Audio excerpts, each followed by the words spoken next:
Medical sales representatives occasionally say stupid things. Believe me, I know this from personal experience. I have done it. Hi, my name is Mace Haroff. Welcome to the Medical Sales Channel. I want to share with you one of those experiences. I was calling on a surgeon who I will call Dr. Roscoe many years ago, and I will describe him as an older Southern gentleman. My company had a new device. It was the latest and greatest, so I made an appointment to see Dr. Roscoe, who I knew was using very old technology. I figured he would jump at the opportunity to try something newer that would make his life easier and deliver better clinical results for his patients. So Dr. Roscoe leads me into an exam room in his office. He takes a seat. He leaves me standing, and he says, "Okay, Mr. Haroff, what you got?" And I said, "No, Dr. Roscoe, please, call me Mace." He says, no, thank you, sir. I prefer to keep it professional. I'm going to call you Mr. Haroff. Let's see what you got." I said, "No problem." So I reach into my bag and I pull out the widget that I want to show to the doctor that day. He grabs a hold of it, and I go through my entire presentation. And then when I'm done with the presentation, just as my sales manager, Mike, reminded me to do after every presentation, I ask for the business using the only close that I know at the time, and I say, "So Dr. Roscoe, what do you think? Can we schedule a surgery for you to try this out?" Now, you have to understand, throughout the entire presentation, the doctor isn't making eye contact with me. He's been examining and handling my product. He's got this scowl on his face. And of course, this is not a good way to sell, but I was pretty green at the time. And the doctor, he looks me right in the eye and he says, "Excuse me, Mr. Haroff, but tell me again, why would I want to use your product?" And I'm thinking to myself, is this guy listening to me? I just spent the last 5 minutes telling him why he should use it.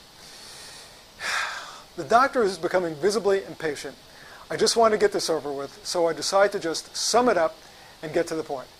So I say, "Dr. Roscoe, you should use this product because it's the best one on the market, and it will give your patients better clinical results." Now, I'm feeling pretty good. I just told him what I thought he needed to hear. Well, he suddenly stands up and he takes a step towards me. Now, you have to understand, Dr. Roscoe is an imposing figure to me.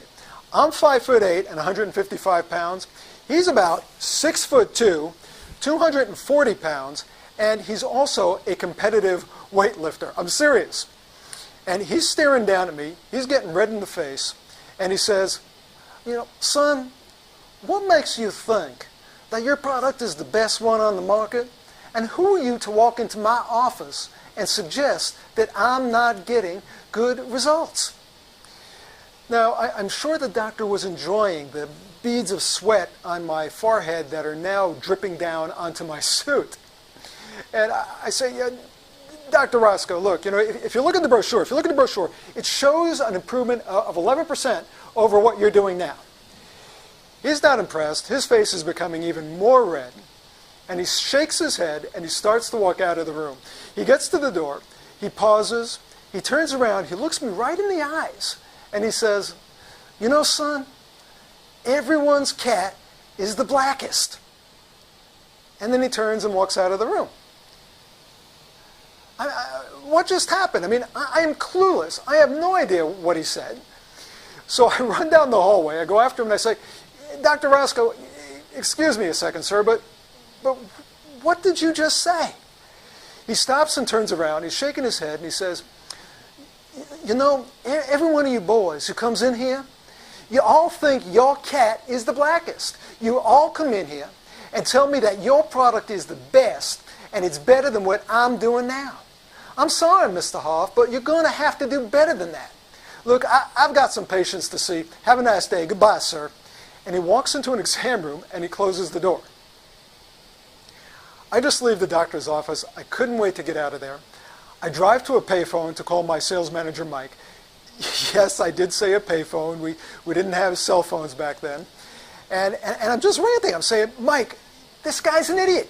He just wants to keep practicing surgery in the dark ages. He's never going to buy anything from me." And I'm going on and on. And finally, my manager, Mike, he says, "Look, Mace, calm down. Just calm down. I want you to do one thing for me. I want you to think about what you could have done differently, and then let's talk tomorrow." So I calm down and I start to debrief the presentation in my mind, which is, hopefully something you do, because you really need to go over the presentation right after you do it before you forget what you did.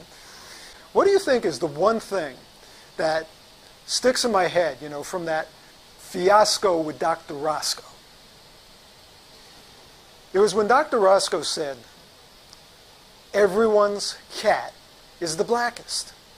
Everyone's cat is the blackest. Now, I hear sales representatives telling customers all the time that their cat is the blackest. Of course, that's not what they say. But all too many reps do say, Doctor, my product is the best on the market. You can't say that. Even if it's true, you can't say that. Why? Well, first of all, you can't say it because you have an obvious conflict of interest. You're a sales representative. You get paid when someone buys your product. It causes you to lose credibility in the customer's mind, who now thinks that you will say or do anything to make a sale. Secondly, the practice of medicine, it's based on science. So when you say that your product is the best, there's a little voice in the clinician's head that is saying, your product's the best. Says who? Who says your product's the best? And the answer to that question needs to come from someone other than you and your company. You need to present proof. It's called evidence-based medicine. So the next time you feel yourself about to say, Dr. Smith, this product really is the best on the market, I want you to pause for a moment and I want you to think about a black cat. And as you know, black cats are supposed to be bad luck.